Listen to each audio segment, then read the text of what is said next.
Olá, meus queridos, tudo bem com vocês? Sejam muito bem-vindos a mais uma lição de um curso em milagres, aqui com a jornada do professor Kenneth Wapnick, jornada através do livro de exercícios do professor Kenneth Wapnick, onde ele comenta as lições de um curso em milagres. Sejam muito bem-vindos à nossa página aqui no Instagram, despertardoser.100, e vocês que estão sempre comigo no YouTube, sejam muito bem-vindos mais uma vez. Hoje, então, a gente vai estudar juntos a lição 183, Invoco o nome de Deus e o meu próprio. Mais uma vez, para quem não me conhece, sejam muito bem-vindos também. Meu nome é Ana Morari, eu sou terapeuta e estudante de um curso em milagres. Esse livrinho azul que muda tudo, que muda toda a maneira da gente perceber esse mundo aqui. Para mim, foi uma grande abertura de visão, de consciência, uma expansão de consciência sem precedentes, onde eu não encontrei em lugar algum nesse buffet espiritual todo que eu já passei. Quem tem interesse, eu deixo sempre aqui, estou deixando sempre para vocês o meu contato do WhatsApp, ou então vocês podem me chamar também no direct do Instagram para agendar a sua sessão de psicoterapia. As nossas sessões de psicoterapia, elas são totalmente baseadas na metafísica de um curso em milagres, certo?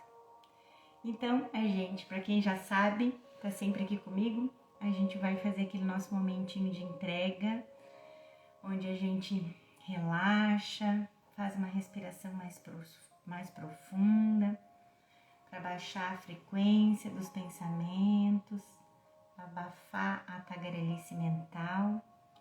E a gente se coloca dentro dessa sala de aula com Jesus e com o Espírito Santo. A gente volta para a mente e se conecta com Jesus e com o Espírito Santo, entregando a eles a nossa total disponibilidade de aprender esse curso de Jesus, a nossa sinceridade, a nossa humildade de reconhecer que estivemos errados e que a gente reconhece que Jesus está certo e a gente quer aprender com Ele. Aprender com Ele como se desfazer do ego e eliminar os bloqueios que nos impedem de lembrar o amor que é a nossa verdadeira natureza.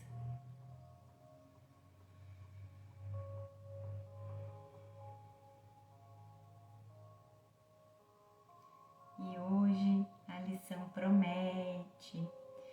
Gente, eu vou dividir essa lição, ela vai ser longa também, tem mais ou menos 11 páginas, então a gente vai fazer 5 páginas, 5 ou 6 páginas, e a gente vai deixar o restante para a parte 2, que eu vou gravar amanhã, tá bem? Então vamos lá. Invoco o nome de Deus e o meu próprio. E Jesus diz, numa gentileza sem precedentes também, que o nome de Deus é santo, mas não é mais santo do que o teu. Invocar o nome de Deus é apenas invocar o teu próprio nome. Filho de Deus, Cristo, esse é o teu ser. E o professor Ken começa já, dessa vez ele não introduziu, né? Ele deixou que a lição fizesse, primeiro parágrafo da lição foi a introdução já da lição, então agora que ele vai comentar esse primeiro parágrafo. E ele diz que em muitas religiões o nome ou nomes de Deus é considerado sagrado. No judaísmo, por exemplo, o nome de Deus, Yahvé, é identificado com seu ser. E, portanto, seria uma blasfêmia os judeus chamarem Deus pelo nome sem falarem pronunciá-lo, uma vez que isso presume uma forma de igualdade com o Criador.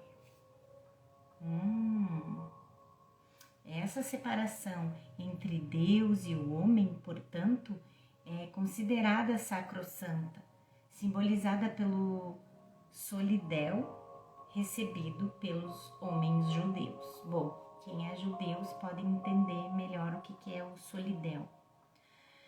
Aqui, entretanto, Jesus inverte essa ideia, dizendo-nos não apenas que não é uma blasfêmia invocarmos o nome de Deus, mas é a única coisa santa que podemos fazer. O nome de Deus é o nosso, pois nós compartilhamos um ser, Ele a fonte, nós o efeito. Uma vez que ideias não deixam sua fonte, nós permanecemos um com Ele, pois dois seres separados seriam inconcebíveis na perfeita unicidade do céu. Isso corrige a declaração do ego de que nos separamos da nossa fonte, o cerne do seu sistema de pensamento de individualidade. Daí a correção do Espírito Santo. Você não é separado de Deus, cujo nome é o seu, pois vocês compartilham um ser e uma realidade. Um pai dá o seu nome ao filho e assim identifica o filho com ele. Os irmãos compartilham do nome e assim são unidos por um laço ao qual se voltam para se identificar. Mas por que seria que a gente achasse que falar o nome de Deus é blasfêmia e a gente se comparar a Deus na igualdade com Deus, na unicidade com Deus?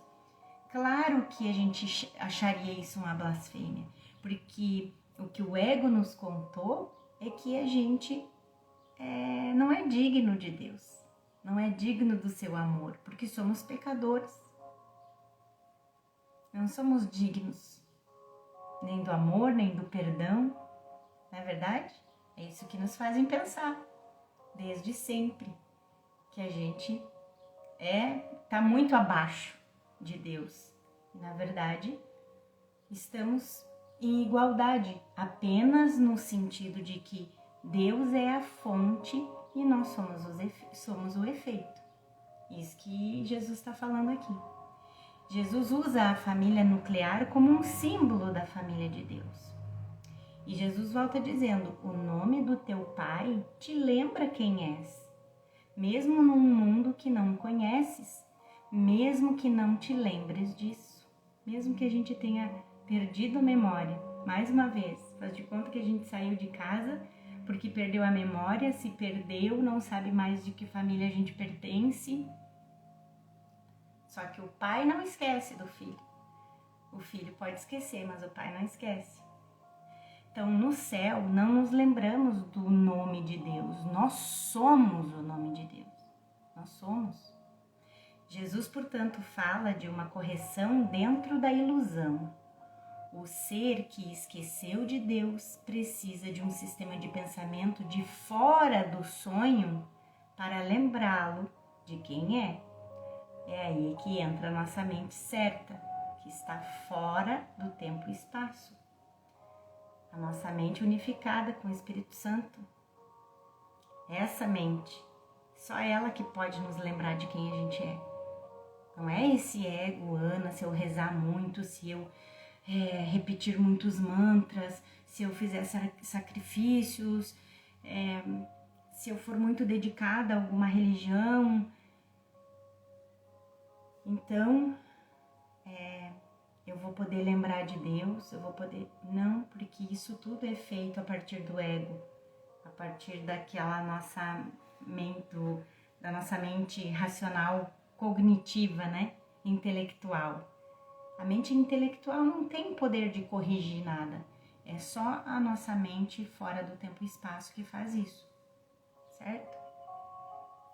O nome de Deus não pode ser ouvido sem resposta, nem dito sem um eco na mente que te convida a te lembrares.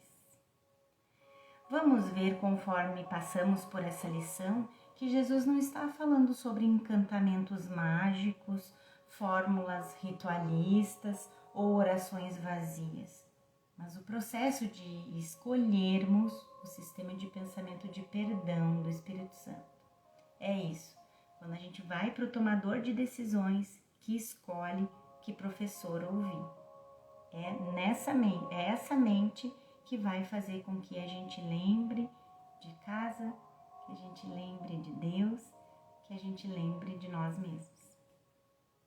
Invocando o nome de Deus, o significado de escolhermos o Espírito Santo, nós nos desapegamos dos pensamentos de ódio, doença e julgamento do ego. Falando na terceira pessoa, no Manual para Professores, Jesus discute sobre invocar o seu nome. O nome de Jesus Cristo, enquanto tal, é apenas um símbolo. O nome de Jesus Cristo, enquanto tal, é apenas um símbolo. Isso quer falar na terceira pessoa. Ele está falando como se não fosse ele mesmo, né? O nome de Jesus. Mas representa um amor que não é desse mundo. Por enquanto, Jesus Cristo representa um símbolo que a gente possa entender, que faça sentido pra gente, né? Mas ele, na verdade, representa um amor que não é desse mundo. É um símbolo que pode ser usado com segurança para substituir os muitos nomes de todos os deuses aos quais tu oras. Venha a ser o símbolo brilhante do Verbo de Deus, tão próximo daquilo que representa, que o pequeno espaço entre os dois se perde no momento em que o nome vem à mente. Seguindo aqui, então, a gente já tinha visto, o nome de Deus não pode ser ouvido sem resposta, nem dito sem um eco na mente que te convida a te lembrares. Então ele pede, dize o nome de Deus e estarás convidando os anjos a rodearem a terra que pisas e a cantarem para ti, enquanto estendem as asas para manter-te a salvo e abrigar-te de todo pensamento mundano que interferiria na tua santidade. E o professor Ken diz aqui que, para ser claro, Jesus não está falando de anjos literais, seres celestiais alados que nos protegem, assim como fazem os pequenos heróis na ópera de Humperdinck, Hansel e Gretel, que deve ser algo muito conhecido lá para eles, nos Estados Unidos. Num curso em milagres, anjos simbolizam os pensamentos amorosos da mente certa. Mais uma vez, gente, num curso em milagres, quando Jesus fala em anjos, ele está falando dos pensamentos amorosos da mente certa e não de seres alados celestiais. Então, esses anjos simbolizam esses pensamentos, então, né, amorosos da mente certa, que quando são escolhidos por nós como nossa realidade, nos protegem do sistema de pensamento do ego. Essa proteção. Não é que nós precisemos de um agente externo para nos guardar.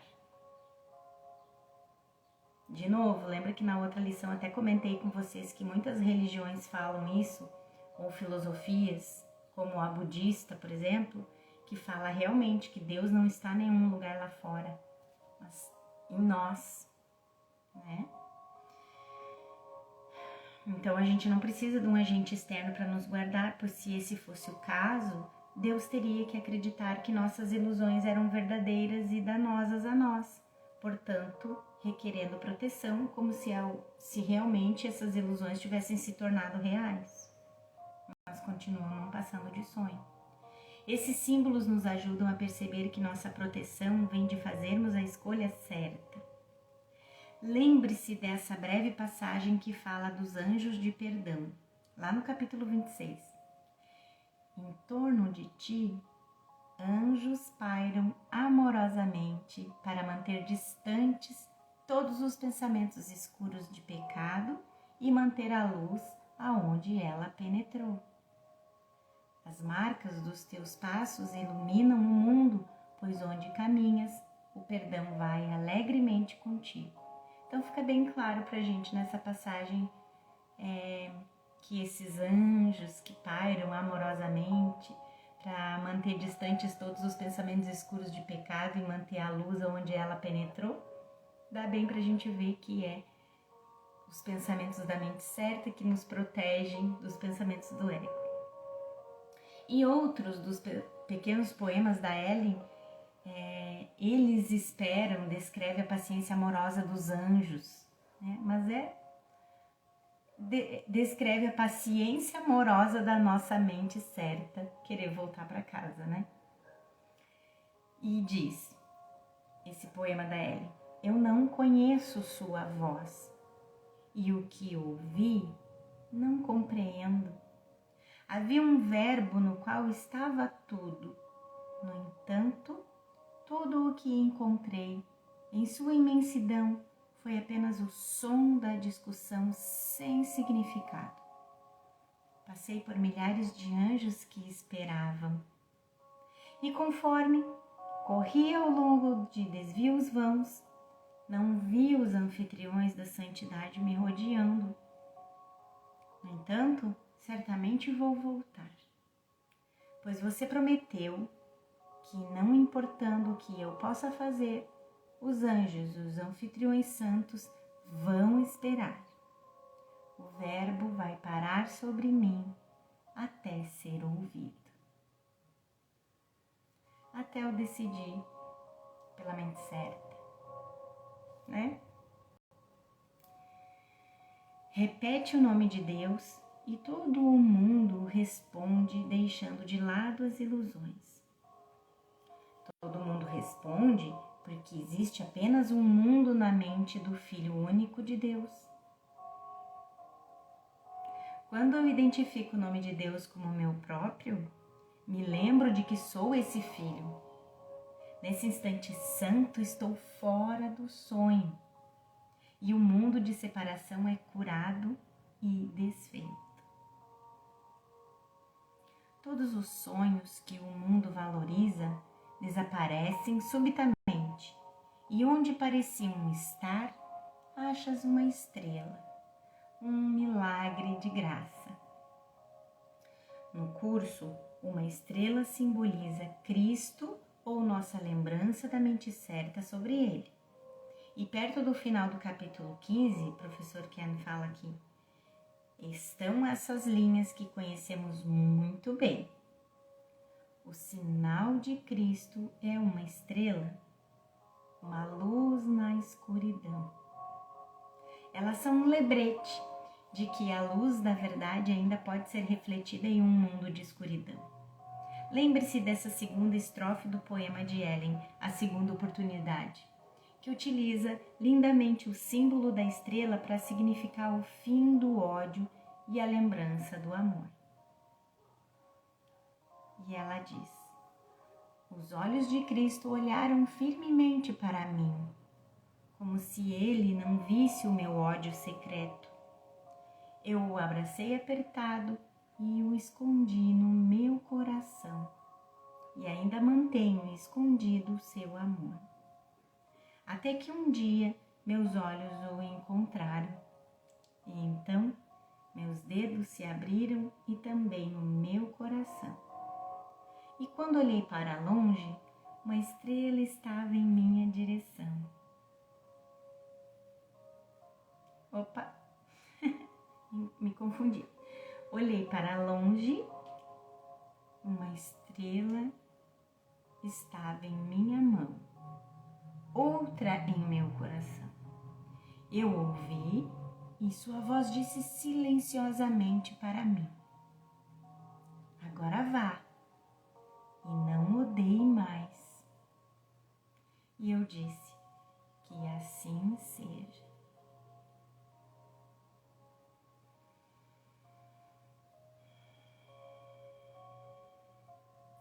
E assim eu digo para mim e para todos vocês, se vocês sentirem de fechar os olhos e ouvir a minha orientação e a minha guiança, eu vou ser a voz de Jesus, a voz do Espírito Santo, e digo a vocês: agora vá e não odeie mais. E agora vocês dizem: e assim seja, que assim seja.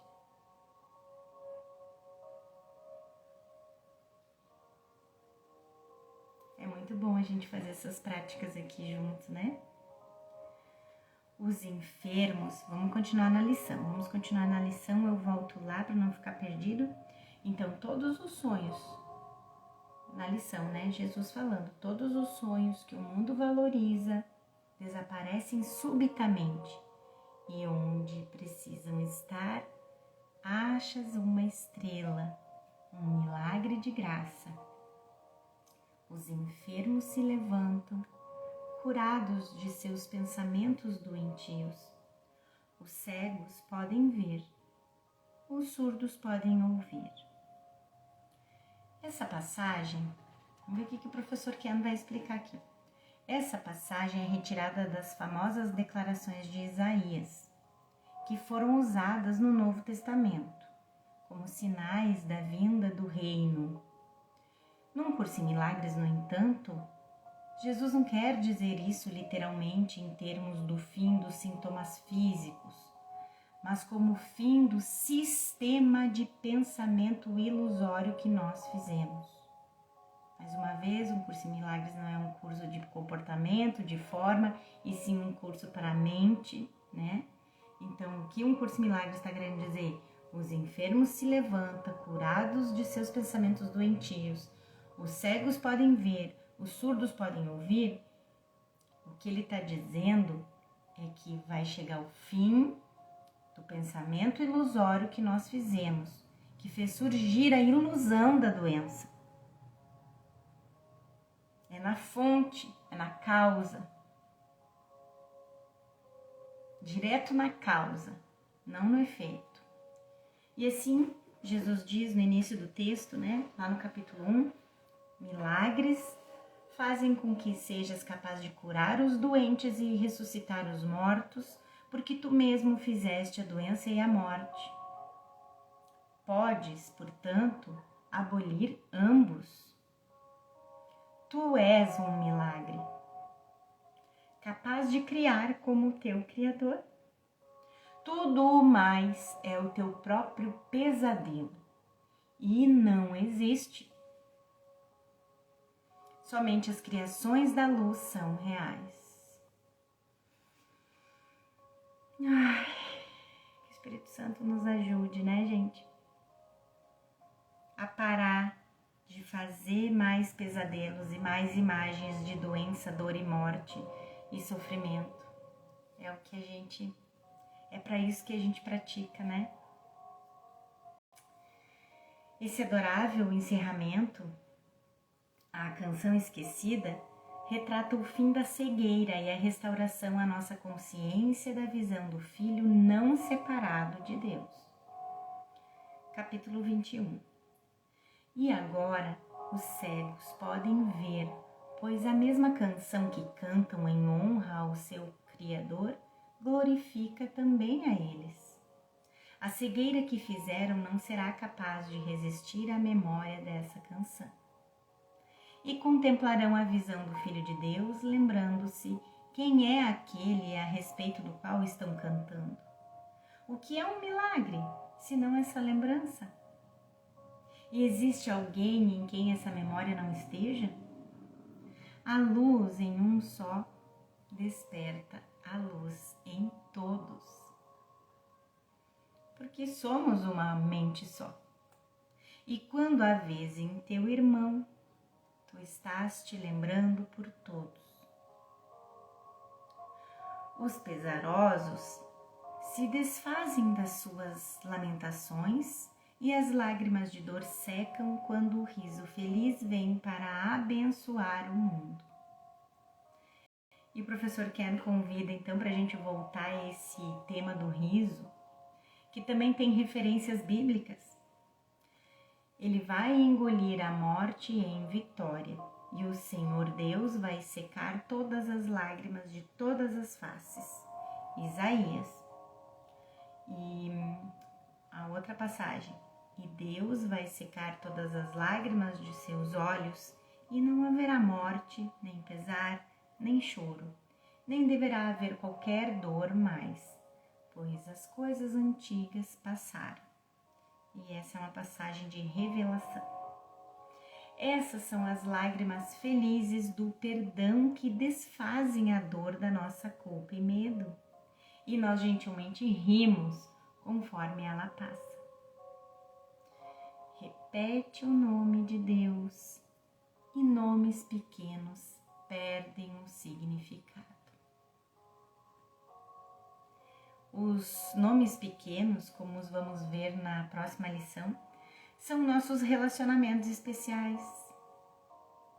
Eles recuam para a nulidade que sempre foram quando percebemos que era só o amor de Deus que queríamos e que sempre esteve aqui. Quem iria sustentar de forma sã que qualquer coisa aqui se compare à paz e alegria que vem quando nos lembramos de que estávamos errados e deu certo? Todas as tentações tornam-se coisas inomináveis e indesejadas diante do nome de Deus. Tudo que iria nos tentar nesse mundo vai simplesmente desaparecer, pois se perder o seu nome, perde sua identidade. Uma forma primária de garantir realidade às coisas aqui é nomeá-las.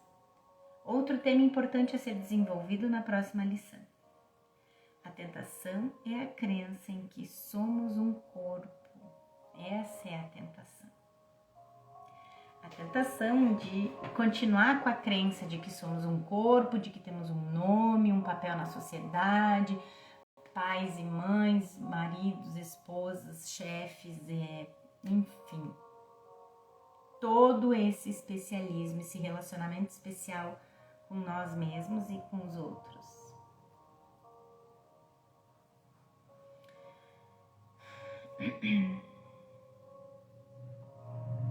A coisa sem nome e não desejada, que ele falou antes, né?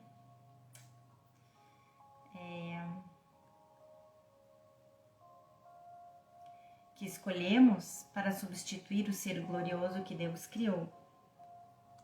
Então, a tentação é a crença em que somos um corpo, e escolhemos isso para substituir o amor de Deus, né? Assim sendo,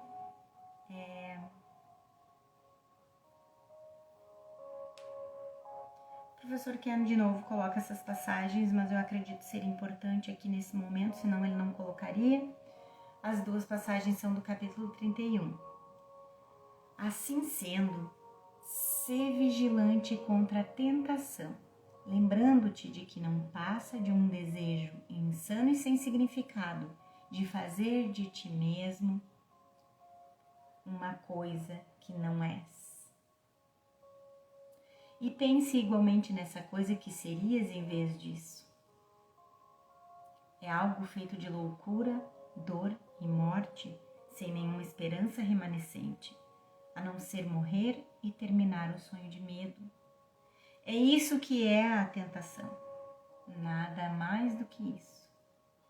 A tentação tem uma lição a ensinar em todas as suas formas, sempre que ocorre. Ela quer persuadir o Santo Filho de Deus de que ele é um corpo, nascido no que tem que morrer, incapaz de escapar à sua fragilidade e limitado ao que o corpo ordena que ele sinta. O corpo estabelece os limites do que ele pode fazer. Seu poder é a única força que ele tem. O que ele aprende não pode exceder o alcance diminuto do corpo. Sendo que a gente já aprendeu que o corpo é neutro, né? É a mente que dá significado, que dá poder ao corpo de nos limitar. Porque o corpo é neutro, ele não é bom, ele não é ruim, ele é só um instrumento de comunicação pra gente aqui. E a gente que dá o propósito, a gente que faz que ele seja doente ou que ele seja saudável, tudo de acordo com o script do ego, né? E com a mente que a gente escolhe.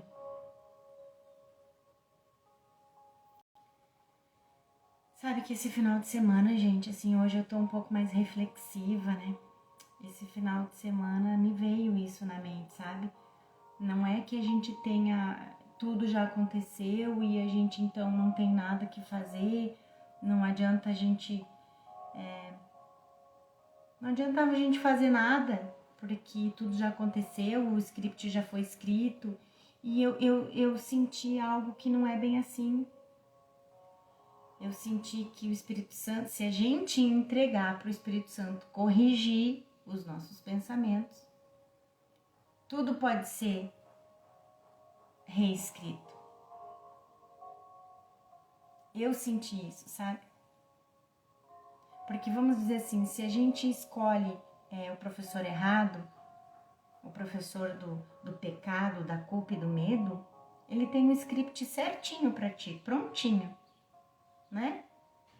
Tu ter determinada doença, acontecer determinadas tragédias na tua vida, na vida familiar, perder emprego, enfim, um monte o script já está montado pelo professor ego, vamos dizer assim.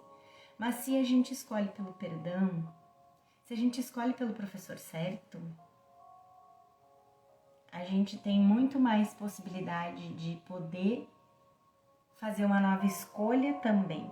Porque vamos dizer assim, vamos falar uma coisa mais simples de tentar dizer para vocês o que eu tava pensando.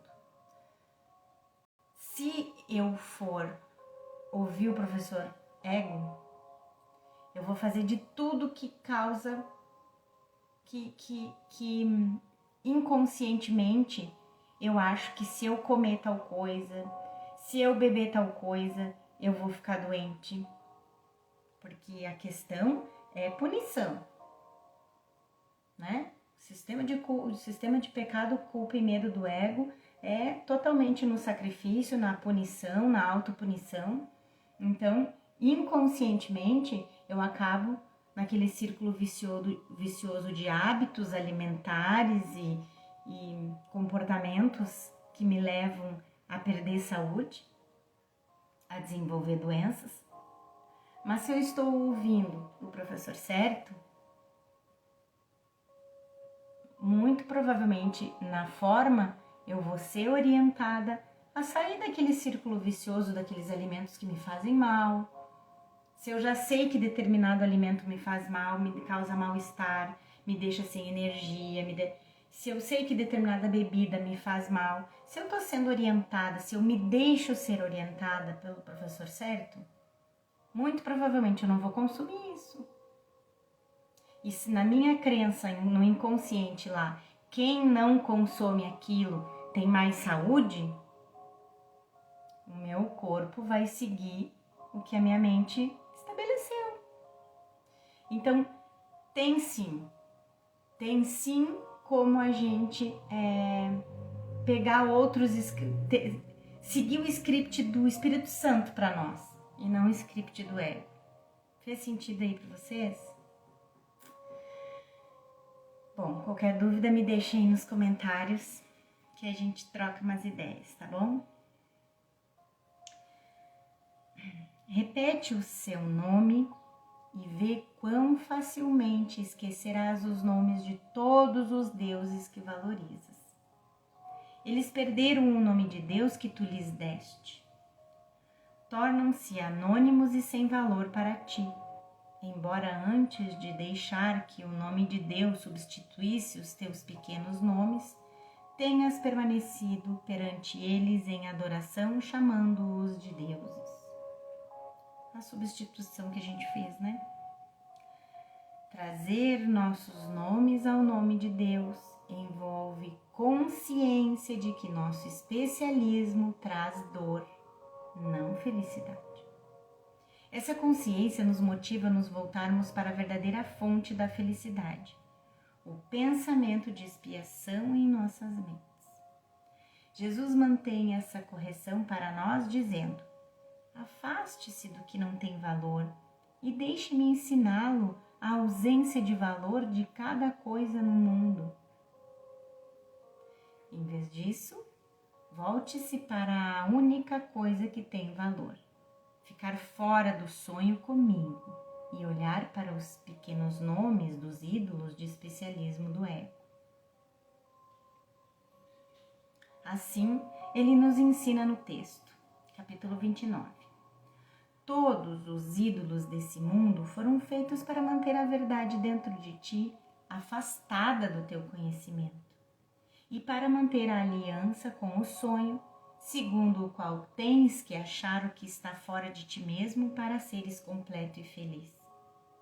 É em vão que se cultua ídolos esperando achar a paz.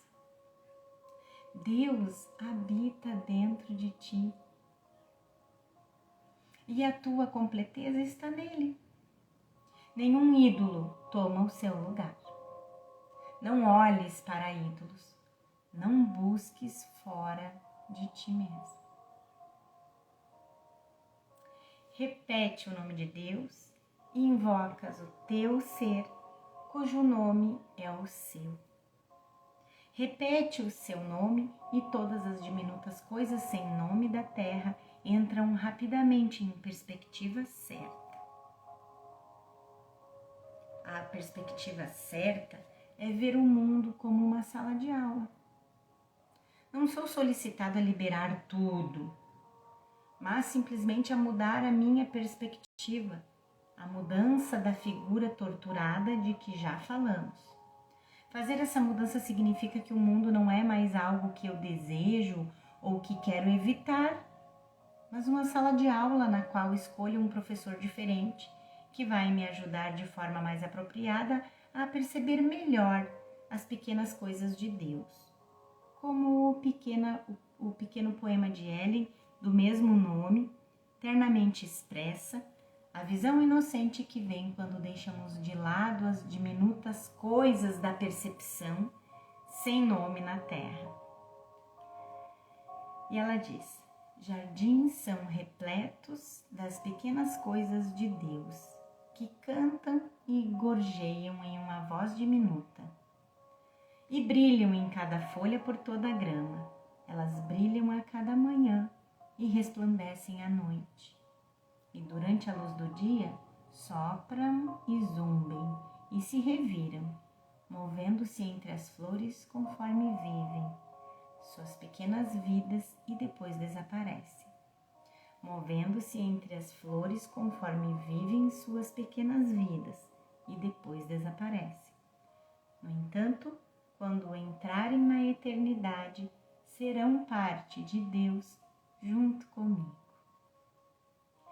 Meus queridos, vamos finalizar então a primeira parte dessa lição 183 e amanhã eu finalizo a segunda parte da lição, certo? Algumas vezes vai acontecer isso, devido ao tempo que eu preciso para fazer essas lições, fazer 2 gravações, às vezes de quase 1 hora cada uma, às vezes até mais, tá ficando cada vez mais apertado para mim. Mas amanhã eu prometo que já gravarei a segunda parte, tá bom? Eu sei que também às vezes é pesado para vocês terem tempo de assistir 2 aulas no mesmo dia. Então, amanhã eu gravo a parte 2, certo? Fiquem com Deus, meus queridos. Continuem sempre voltando para a mente a cada vez que vocês se pegam escolhendo pelo ego, pelo professor errado. Fiquem vigilantes com as tentações de escolher o professor errado. E sempre que possível, parem, voltem para a mente, escolham de novo. É nisso que se baseia a nossa prática. Tá bem, queridos? Fiquem com Deus. Até amanhã. Tchau, tchau.